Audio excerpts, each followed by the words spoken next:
11 June Bangabandhu তনয়া শেখ হাসিনার অন্ধকার থেকে আলোর পথে ফেরার দিবস, অর্থাৎ কারামুক্তি দিবস।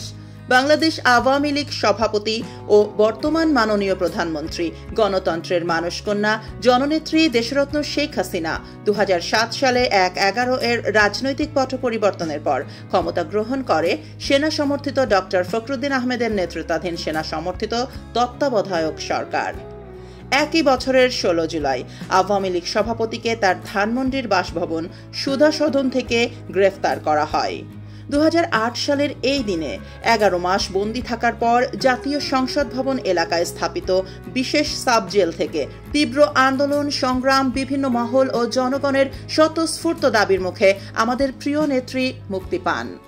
শেখ হাসিনার হাতে দেশ, পথ হারাবে না বাংলাদেশ। শেখ হাসিনা, এগিয়ে চলো, আমরা আছি তোমার সাথে। জয় বাংলা, জয় বঙ্গবন্ধু।